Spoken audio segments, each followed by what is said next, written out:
सभी साथियों को जय हिंद। आज के वीडियो में हम बात करेंगे उत्तर प्रदेश आंगनबाड़ी भर्ती 2024 के बारे में। साथियों, जैसा कि आप सभी को पता होगा कि उत्तर प्रदेश के कई जनपदों में, कई जिलों में डॉक्यूमेंट वेरिफिकेशन की प्रक्रिया शुरू हो चुकी है और लगातार अलग अलग जनपदों में इसकी प्रक्रिया चालू है। परंतु अभी भी कुछ ऐसे जिले हैं जहां पर इसका डॉक्यूमेंट वेरिफिकेशन नहीं हुआ है, वहां पर जल्द ही इसकी प्रक्रिया शुरू हो जाएगी। साथियों, आप कमेंट करके जरूर बताइएगा कि आप हमारी वीडियो या किस जिले से देख रहे हैं और अभी आपका डॉक्यूमेंट वेरिफिकेशन हुआ है या नहीं हुआ है। साथियों, आंगनबाड़ी में क्या हो रहा है कि एक सीट के लिए दो बच्चों को बुलाया जा रहा है। जैसे कि मान लीजिए कि किसी जिले के किसी गांव में कोई भर्ती आई हुई थी, किसी ग्राम में कोई सीट खाली थी, तो एक सीट के लिए दो उम्मीदवारों को बुलाया जा रहा है। जैसे कि मान लीजिए कि किसी गांव में 50 लोगों ने फॉर्म भरा है, तो जो टॉप के दो कैंडिडेट थे जिनके नंबर काफी बढ़िया थे, ऐसे ही कैंडिडेट को, बस दो ऊपर वाले कैंडिडेट को बुलाया जा रहा है। साथियों, इसमें एक चीज और देखी जा रही है। जैसे कि मान लीजिए कोई माताएं बहनें विधवा हैं या तलाकशुदा हैं, ऐसे लोगों को प्राथमिकता दी जा रही है। जैसे कि मान लीजिए कि दो छात्राएं हैं, एक लोगों का 70% है और दूसरे का 80% है, लेकिन यदि किसी छात्रा का 70% है, वो बहन यदि विधवा है या तलाकशुदा है, तो उसको प्राथमिकता ज्यादा दिया जाएगा, उसका ऐसे ही सिलेक्शन तय हो जाएगा। तो साथियों, इसमें यही रूल हो रहा है। साथियों, कई जगहों पर मुझे माताएं और बहनें द्वारा कमेंट किया जा रहा है, बताया जा रहा है कि सर यहाँ पर घूस मांगा जा रहा है। मैंने उसका समाधान भी उनको बताया हुआ है। लगातार लोगों के कमेंट और मैसेजेस आ रहे हैं इंस्टाग्राम के थ्रू कि भैया हमारे यहाँ घूस मांगा जा रहा है, हमारे यहाँ रिश्वत मांगी जा रही है कि आप 2 लाख रुपया दीजिए, आप 3 लाख रुपया दीजिए, आपकी नौकरी कंफर्म करा दी जाएगी। ऐसे लोगों से आपको सावधान रहना है। आपको किसी भी अधिकारी को 1 रुपया भी नहीं देना है मेरे भाई। मैं आपको पहले ही बता देता हूं, यदि आपसे कोई घूस मांग रहा है, कोई पैसा मांग रहा है, तो आप हमसे कमेंट करके बताइए, मैं इसका समाधान आप सभी को बताऊंगा। साथियों, हमारे YouTube चैनल के प्रोफाइल पर हमने अपना Instagram ID का लिंक दिया हुआ है। वहां से भी जुड़ करके आप हमसे मैसेज करके अपनी समस्या हमारे साथ शेयर कर सकते हैं। मैं समय मिलते ही आप सभी को रिप्लाई कर दूंगा। साथियों, इसमें एक बात आप सभी अच्छे से समझ लीजिए कि यह भर्ती काफी साफ सुथरी कराई जा रही है उत्तर प्रदेश सरकार द्वारा, तो इसी में किसी को भी 1 रुपया भी नहीं देना। इसमें नियम क्या है समझ लीजिए। जैसा कि मैंने आपको बताया है कि एक सीट के लिए 2 कैंडिडेट को बुलाया जा रहा है, तो इसमें अधिकारी यह कह रहे हैं कि आप दे देंगे तो आपका हो जाएगा, दूसरे वाले का नहीं देंगे। और दूसरे वाले से भी कहा जा रहा है कि आप दे देंगे तो हम पहले वाले का नहीं होने देंगे। और 2 लोगों में से 1 लोग का तो होना कंफर्म है, इसमें तो कोई डाउट वाली बात नहीं है। इसमें आपको क्या करना है, जैसे आपको पता चल गया कि मेरा परसेंटेज बढ़िया है, दूसरे वाले से आपको कंफर्म यदि हो जाता है कि मेरा परसेंटेज बढ़िया है, उसका परसेंटेज कम है, तो इसमें आपको बिल्कुल भी नहीं घबराना है। आप ही का सिलेक्शन होगा, इसमें किसी को भी पैसा नहीं देना है। और यदि आपको ऐसी समस्याएं आ रही है, आप उससे पैसा मांगा जा रहा है, तो आप उनकी बात को रिकॉर्ड करिए और जा करके अपने जिले के जिला अधिकारी को या एसडीएम को या एसपी को, जो भी आपके बड़े अधिकारी हैं, उनको जा करके शिकायत करिए, लिखित रूप में एप्लीकेशन दीजिए, उनको बताइए कि हमसे सिलेक्शन के नाम पे घूस मांगा जा रहा है। उसके बाद देखिए एक्शन होगा।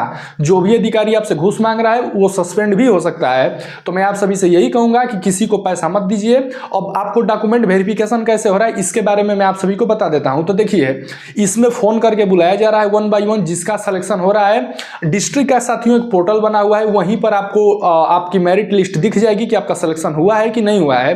तो आप जिस भी जिले से हैं, जैसे कि मैं उत्तर प्रदेश के गाजीपुर जिले से आता हूं, तो गाजीपुर जिले का जो ऑफिशियल डिस्ट्रिक्ट का वेबसाइट होता है, वहां पर पीडीएफ अपलोड की गई थी इंफॉर्मेशन के नाम से। तो वहां से आप जा करके पीडीएफ डाउनलोड करेंगे तो आपको सारी जानकारी दी गई थी कि डीबी में क्या क्या करना है, कैसे करना है। डीबी में आपको बिल्कुल भी परेशान नहीं होना है। यदि आपका सिलेक्शन हुआ रहेगा, यदि आपके नंबर बढ़िया है, तो आपको फोन करके जिले स्तर पर आपको बुलाया जाएगा कि आप ये डॉक्यूमेंट लेकर के आइए और आपका डॉक्यूमेंट वेरिफिकेशन होगा। डॉक्यूमेंट वेरिफिकेशन में साथियों वही डॉक्यूमेंट लेकर के जाना है आपको। जो डॉक्यूमेंट आपने फॉर्म भरते हुए सबमिट किया था, तो वो डॉक्यूमेंट आप लेकर के चले जाएंगे, आपका डीबी आसानी से हो जाएगा।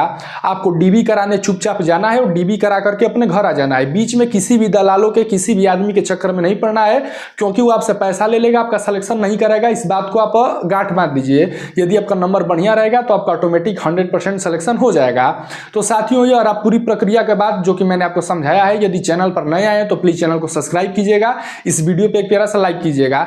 यदि आपको कोई भी समस्या हो रही है आंगनबाड़ी भर्ती को लेकर के, तो आप हमसे कमेंट में पूछ सकते हैं। यदि आपको कोई पर्सनल बात करनी है तो यूट्यूब चैनल के प्रोफाइल पर इंस्टाग्राम आईडी का लिंक है, दिवाकर राय 123 आप डालेंगे इंस्टाग्राम पर तो मेरी प्रोफाइल आ जाएगी, वहां से भी आप हमसे मैसेज कर सकते हैं। तो यह रही आपको जानकारी जो कि मैंने उत्तर प्रदेश आंगनबाड़ी भर्ती से संबंधित आपको बताया हुआ है। साथियों अब इसमें आपको मैं कुछ और जानकारियां दे देता हूं आंगनबाड़ी भर्ती से संबंधित। साथियों अभी कुछ जनपदों में इसकी प्रक्रिया भी नहीं हुई है, तो आपको परेशान नहीं होना है। हर जनपदों की प्रक्रिया 1 बाय 1 हो जाएगी, क्योंकि आप सभी को पता होगा कि फॉर्म जो भरा गया था इसका डिस्ट्रिक्ट वाइज भरा गया था, एक साथ सभी जिलों के फॉर्म नहीं भरे गए थे। तो डॉक्यूमेंट वेरिफिकेशन की प्रक्रिया भी जिले वाइज हो रही है, ऐसा नहीं है कि सबका एक ही साथ हो रहा है। तो आपको थोड़ा सा धैर्य बनाना है, पेशेंस बना करके रखना है, आपका हो जाएगा। और साथियों इसमें मेरिट को लेकर भी बहुत सारे बच्चों के प्रश्न आ रहे हैं, कई माताएं बहनों के प्रश्न आ रहे हैं कि इसका सर मेरिट किस आधार पर तैयार किया जा रहा है। तो मैंने आपको बता दिया है कि यदि कोई विधवा है, तलाकशुदा है, तो उसको प्राथमिकता दिया जाएगा। और यदि कोई 2 नॉर्मल कैंडिडेट हैं, जैसे कि उसका भी मतलब परिवार ठीक है, उसका भी परिवार ठीक है, तो इस केस में क्या किया जाएगा कि देखा जाएगा कि कौन ज्यादा पढ़ा लिखा है और किसका परसेंटेज बढ़िया है। यानी कि 10वीं के भी नंबर देखे जाएंगे, 12वीं के भी नंबर देखे जाएंगे और ग्रेजुएशन के भी नंबर देखे जाएंगे। और यदि कोई पोस्ट ग्रेजुएशन किया है तो उसका भी नंबर देखा जाएगा।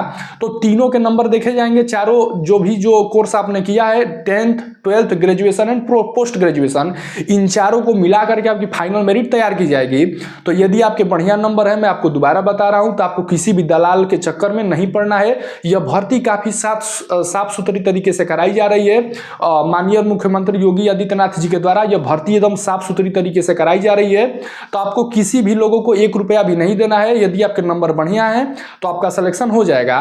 फिर भी यदि आपको कोई समस्या आ रही है तो मैंने आपको बता दिया कि आप कमेंट करके आप हमसे जानकारी ले सकते हैं। और साथियों आपको बिल्कुल परेशान नहीं होना है, अलग अलग जगहों पे लगातार डीबी की प्रक्रिया शुरू हो रही है, तो आपको थोड़ा सा पेशेंस बना करके रखना है। आपके ब्लॉक से खुद आपको फोन किया जाएगा। यदि आपके नंबर बढ़िया है तो आपके ब्लॉक से खुद आपको फोन जाएगा कि आप डॉक्यूमेंट वेरिफिकेशन के लिए इतने तारीख को जिला पर आना है। जैसे कि गाजीपुर में क्या है, तो एक जो मेन जहां जिला होता है, जहां मेन शहर होता है, तो गाजीपुर में श्री बालेश्वर पांडे औद्योगिक परीक्षण केंद्र है। यहीं पर गाजीपुर का डॉक्यूमेंट वेरिफिकेशन हुआ था सभी ग्राम सभाओं का, जहां जहां भर्ती आई हुई थी। उसी प्रकार आप जिस भी जिले से होंगे, आपके जिले में मेन डीबी कराया जा रहा है, वहां पे अधिकारी भी मौजूद रह रहे हैं। तो काफी साफ सुथरी प्रक्रिया मैं आपको फिर कह रहा हूं। पैसे के चक्कर में पड़ेंगे तो आपको ही नुकसान होगा मेरे भाई, और आपको ही घाटा होगा, क्योंकि दलाल बहुत सारे इसमें घूम रहे हैं। आप कई सारे न्यूज़पेपर की कटिंग में पढ़े होंगे, कई यूट्यूबरों द्वारा भी बताया जा रहा है कि लगातार बच्चों से पैसे की डिमांड की जा रही है।